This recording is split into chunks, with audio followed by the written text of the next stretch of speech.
Could you maybe not block the entire door this time? Some of us aren't paid by the pound, Iris. The words scraped against the marble walls of the mansion's service entrance, and the slap of the catering tray against Iris's well-padded hip was as sharp as the insult. She tried to pivot away, plates wobbling, but her fiancé, her ex, her tormentor, Ricardo, was already sweeping past, arm around a model so lean she looked sculpted from air. Laughter, brittle and biting, peeled from their direction.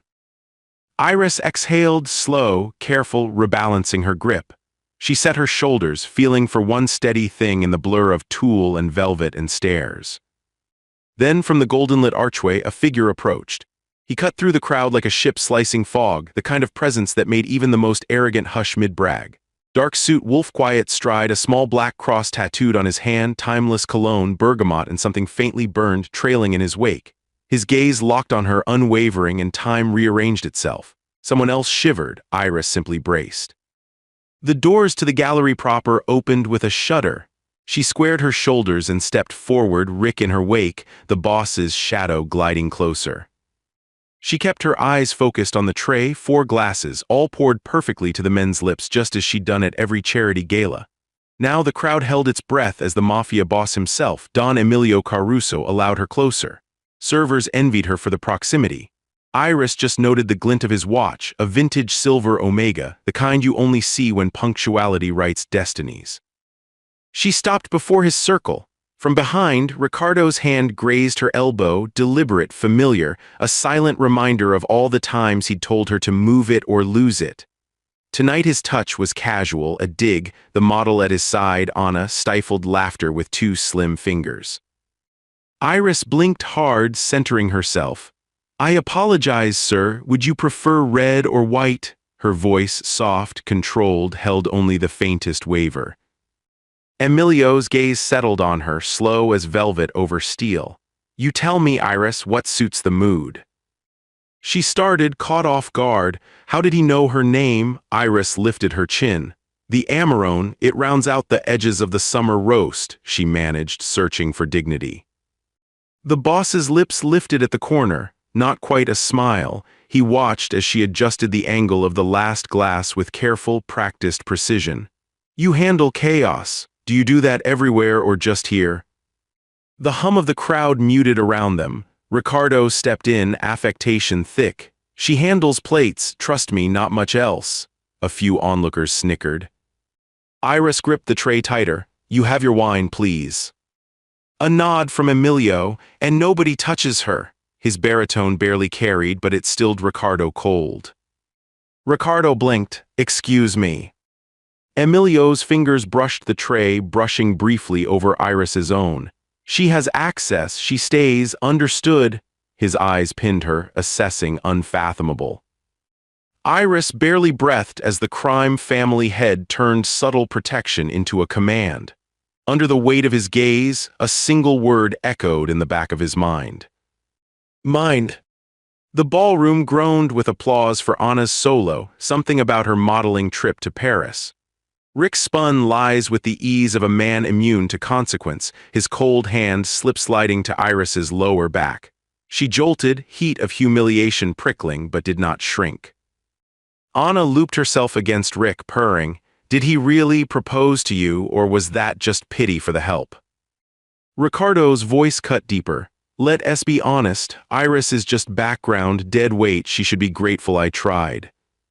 The laughter that followed stuck like syrup. Someone at the bar offered, "Hey Iris, wanna model plus-size couture with us?"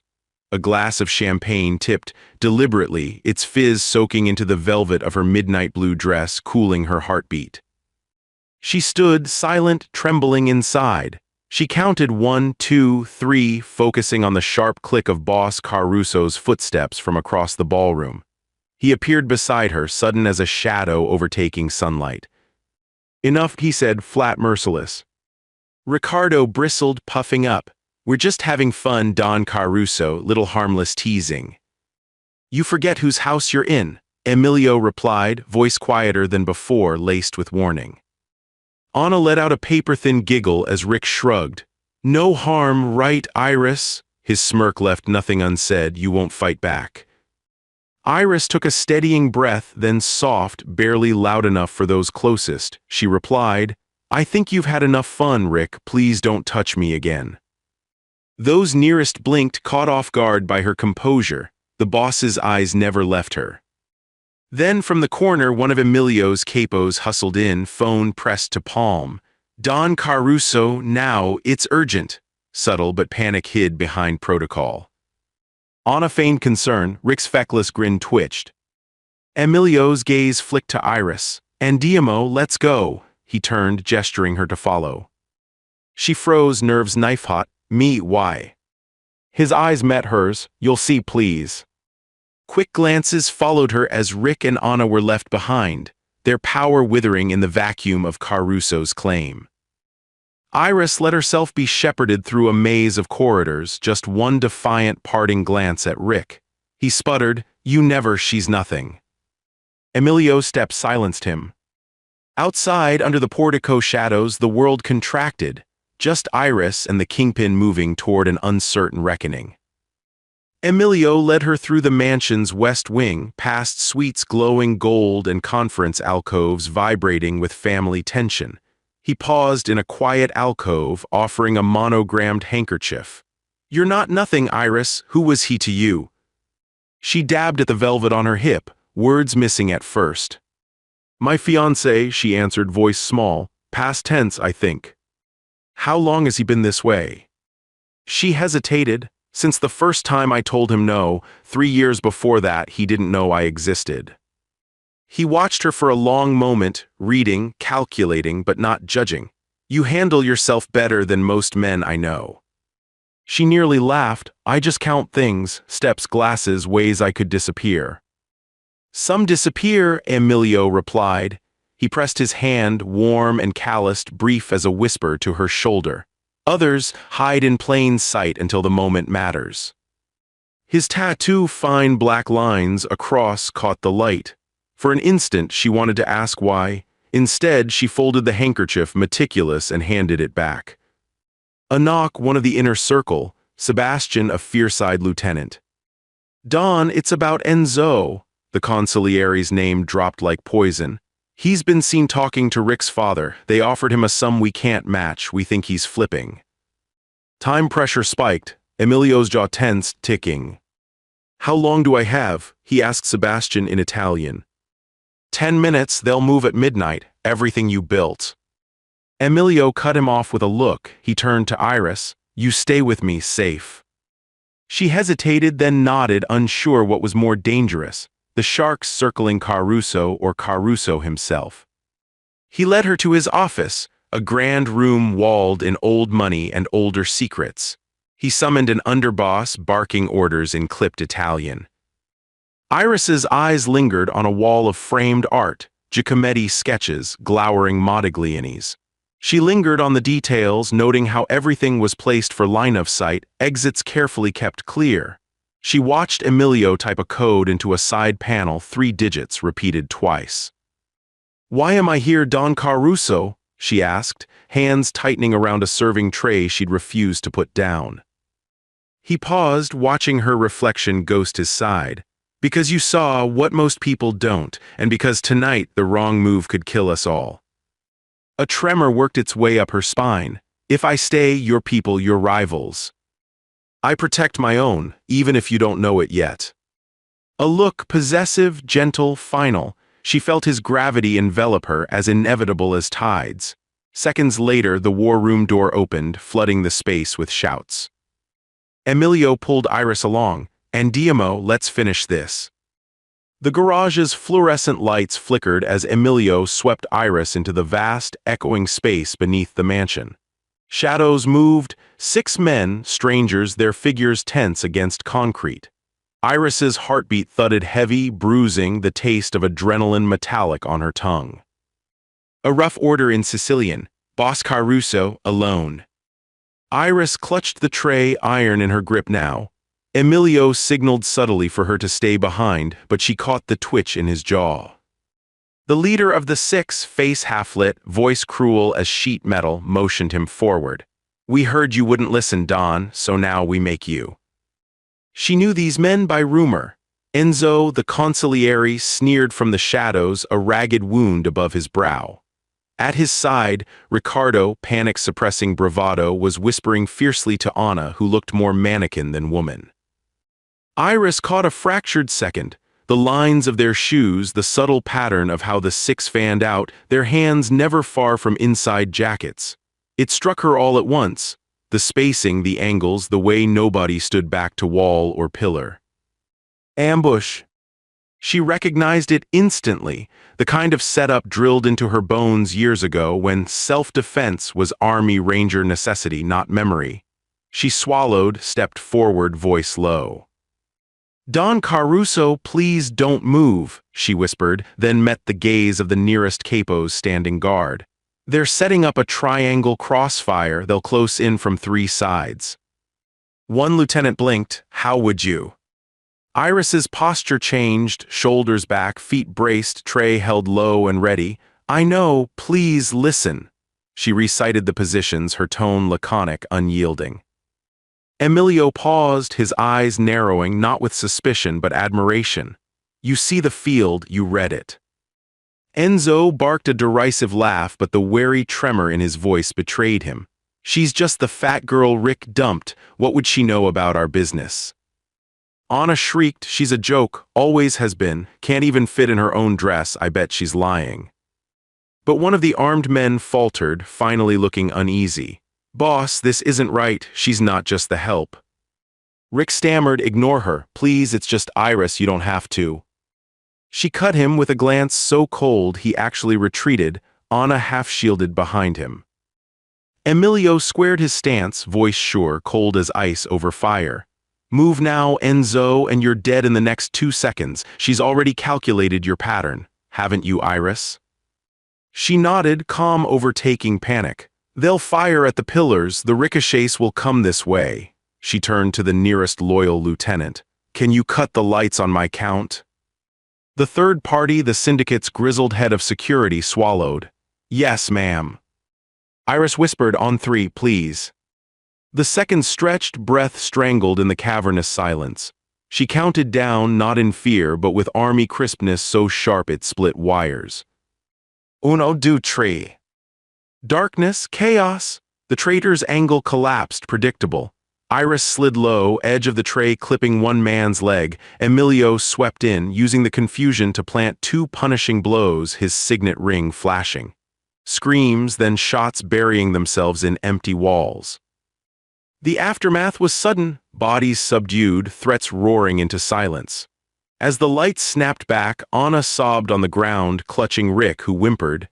Enzo, bleeding, spat curses, the entire coup revealed for what it was. The head of security looked to Iris, awed. "Where did you learn that?" She kept her gaze steady. "Army, years ago, I don't advertise, not many cared to ask." Emilio approached, scooping her gently into his arms before the assembled loyalists, thumb brushing her cheek. "You saved my life, Iris, you saved us all." He lifted her chin, voice resonant, final. "From now on, they answer to you too." The fallout was swift, brutal, and efficient, just as Iris suspected it would be. The police arrived for Anna and Rick, who were cuffed and led weeping into the autumn dawn. Anna's shrieks of "You'll regret this," cut short by the reality of wire fraud charges already pressing at her ankles. Enzo, the traitor consigliere, was hauled into a waiting black sedan, Mafia Justice, silent and irreversible. In the heart of Caruso's mansion, at the long mahogany table, Emilio summoned every capo, every associate, every trusted name. Iris stood by his right, no longer an observer but presented as equal. The wall of hardened men split, uncertain at first, then slowly, one by one, heads bowed in respect. The city's most feared kingpin laced his fingers with hers, his signet ring catching the chandelier's fire, proclaiming, "Family is earned. Tonight she is one of us." They adjourned to the balcony. Dawn split open over Jersey City, a world made new by consequence and courage. Emilio leaned on the balustrade, cloaking her in his shadow, his thumb tracing circles on her wrist. "You saw it before any of us. That's not luck. That's destiny, Iris." She smiled, a curve both quiet and invulnerable. "If I stopped hiding, would you let me stay?" He swallowed, rare, vulnerable. "You're not hiding anymore, not from me." He took her hand, pressing his ring into her palm. "Andiamo, let's see what you become." She slipped the ring on her finger, its weight undeniable. Her eyes glittered steel and storm. Let them come, I'm done apologizing. If you loved watching her transform from invisible to untouchable, hit that like button. Share this story with your fellow dark romance addicts. Subscribe to the channel for more thrilling mafia romance stories. See you in the next story. The hush that followed was sacred. All around, the mansion's windows caught the early sunlight, fracturing it into patterns that gilded dust motes, reflected in Emilio's eyes, a glint equal parts promise and warning. Through it all, Iris felt her heartbeat settle into a new rhythm, one that matched the city waking just beyond the stone balustrade. He didn't release her hand. Instead, he traced the ridged crest etched into the signet it pressed into her skin, no longer a symbol of someone else's power, but something quietly, irrevocably hers. His body was a shield at her side, the city's greatest predator, now her protector, or her ally, perhaps her equal. "Are you sure?" he asked, voice pitched barely above the hush. "Once you choose this, there's no halfway, no going back to being unnoticed." Iris exhaled, letting years of self-doubt dissipate into the morning air. "I was never invisible. You saw me before anyone else bothered to look." He nodded, solemn, the lines at the edges of his mouth creasing, just faintly, but so human she felt something twist in her chest. "We survive in the open, Iris. We thrive in the light. I should have remembered that sooner." She looked down at the courtyard where uniformed police steadied Rick and Anna toward a waiting car. Rick's head was bowed, shoulders sagged. Anna hurled bitter words over one shoulder, but to Iris, the sounds were as hollow as the echo of shoes in a marble corridor. She felt no triumph, only a certain ringing clarity that left her lighter than she'd felt in years. A movement in the shadows. One of Emilio's most veteran lieutenants, Paolo, stepped onto the balcony, pausing at a respectful distance. His gaze flickered to Iris, measuring, not unkind. "Don Caruso Misacampo," a nod. "The men await instruction, and Zoe's people have surrendered. Some ask what comes next." The question hovered, cautious, expectant. Iris felt Emilio's hand squeeze hers, so firm she could nearly feel his pulse. She met Paolo's gaze. "No reprisals. Those who surrendered stay if they want. I've seen too much loss tonight, nobody else dies." There was a murmur, Paolo's eyebrows rising not in challenge but in surprise, then, curiously, respect. "Yes, ma'am," he said, the title utterly sincere, and vanished back inside. She could feel Emilio studying her, searching for any trace of wavering. "You choose mercy," he said softly. "That's not weakness, it's how you break their old ways." Iris shrugged, a rueful smile ghosting across her lips. "If I'm to stay, I want to be feared for my mind, not my shadow." A flicker of pride, deep and secretive, crossed Emilio's face. "That's the only way we win, you know that already." Below, the first birds began to thread song through the cooling air. Inside, the mansion thrummed with anticipation, word already spreading of her decisive, unexpected command. In another life, Iris would have hidden beneath it, allowed Emilio to play the public face. But now, she leaned into the sunlight, letting it sear old regrets from her skin. He gestured toward the mansion's west wing, voice low. "Would you walk with me?" Not an order, an invitation, rare as anything in his world. She followed, their steps aligned through the gleaming hallways. This time, heads bowed in real deference. She caught whispers, "La Nuova Regina, the new queen." Some faces stiffened with suspicion, but most brimmed with something gentler, hope. She realized then how tired even the most hardened of them had become, waiting for blood to answer blood. Maybe they wanted the wait to ease, too. They reached the private study, doors closing behind them with a decisive thunk. Emilio pulled a velvet box from the drawer. He opened it, not with grand ceremony, but quiet humility. Inside rested a thin gold chain threaded through a miniature key. It was beautiful in its simplicity. He placed it in her palm. "It's not flashy," he explained. "It was my mother's. She ran this house without ever raising her voice. She believed the person who held the key also held our loyalty. My men remember her as the last person they truly followed. Before I became Don, I was only her boy." Iris touched the key, warmth blooming beneath her fingers. "And you'd trust me with this, even now." His smile was sad, touched with memory. Especially now, you earned it more honestly than anyone here. You protected us, saved my life, by instincts I thought were lost to this city. She hesitated. When she spoke, her voice was fierce, trembling on the edge of something new. My whole life I learned to take up less space, to apologize for what I was: strong, big, inconvenient. But this place your trust makes me want to be seen, not for the wounds I carry, but for what I can build. He reached for her then, gentle but unwavering. I see you, Iris. His forehead touched hers, a collision of futures, not just comfort. Something long withered inside her dared to hope. They stayed that way for a moment, just two people who had survived sharp edges and shadowed rooms. The taste of morning, the thrum of possibility, filled the silence between their skin. A knock, Paolo again, this time less guarded. Don Caruso, ma'am, the media waits outside. They say Rick's father is already spinning stories. Emilio's face hardened. He'll claim victimhood, will give them the truth. Iris squeezed his hand once more. Let me speak. I know what everyone expects, the mystery woman in the Don's shadow, but I want them to hear my voice. He searched her, then nodded, yielding space for her to lead. Let's give them something to remember. They walked side by side through the main entrance, gold-edged doors thrown open. The step onto the porch was a release, the city's eyes rising to meet hers. Flashes erupted, the press surging forward, all sharp elbows and predatory hunger. But this was not the kind crowd that had once sneered at Iris Ocampo, not the ravenous mob at a fashion show or wedding fair. Here, power dictated decorum. Emilio's lieutenants flanked them but did not obstruct her. She stepped closer to the row of microphones, clearing her throat once, low, steady. I am Iris Ocampo, she began, her voice ringing clear as glass. There was an attempt tonight to tear apart this family, by greed, by betrayal, by people who thought they could use others as shields. Those responsible will answer for their crimes, legally if possible and with justice if not. Cameras flashed, the crowd shifting, rapt. I stand here by Don Caruso's side because I choose to, because I believe families, no matter how they're built, are worth defending. I will not apologize for surviving or for leading. Every word dug deep into the earth, laying foundations where before there were only ruins and echoes. Rick's father, his face red, fury barely leashed, shouted a challenge. What makes you her, fit to rule what's not hers by blood? Iris's gaze barely wavered.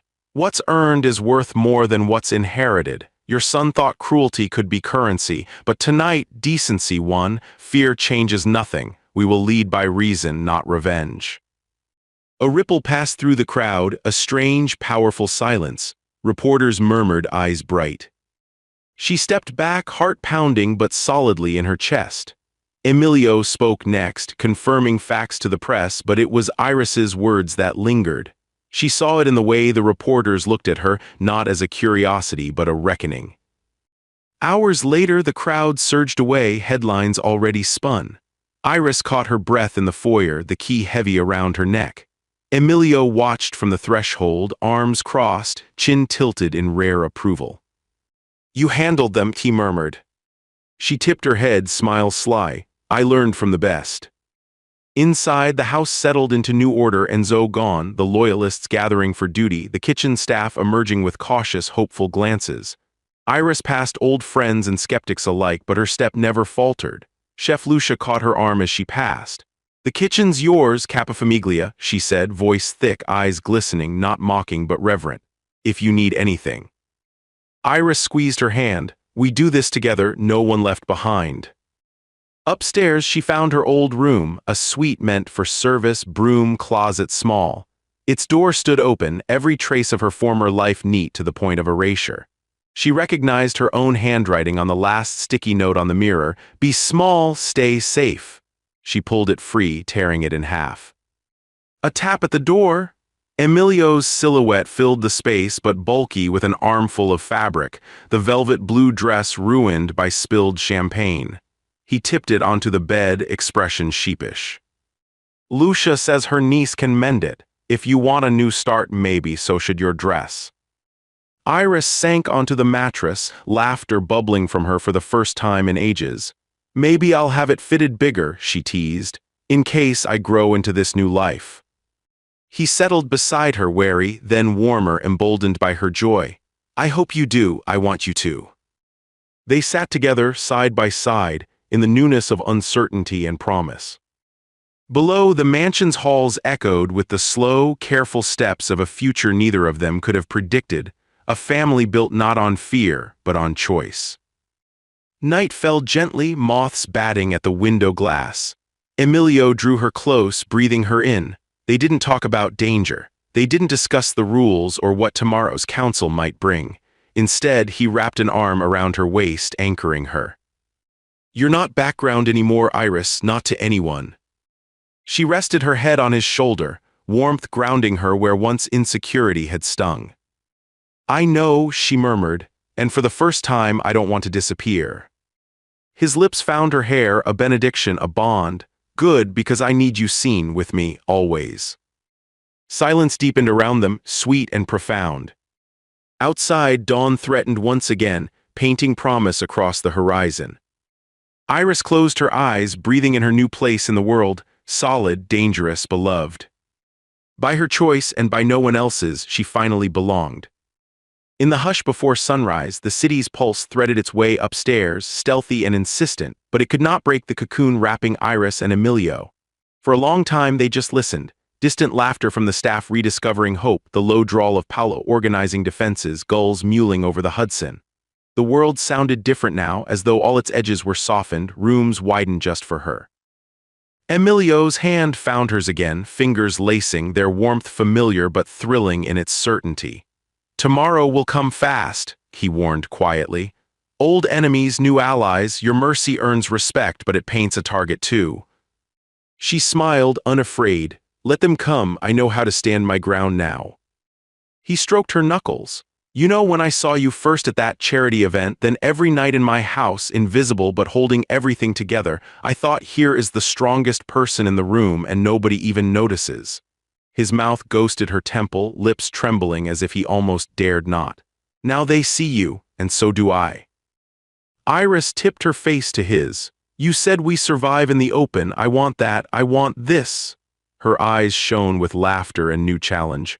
Only this time I lead with you, no more hiding, no more shrinking. He grinned, feral and proud. Then we lead together.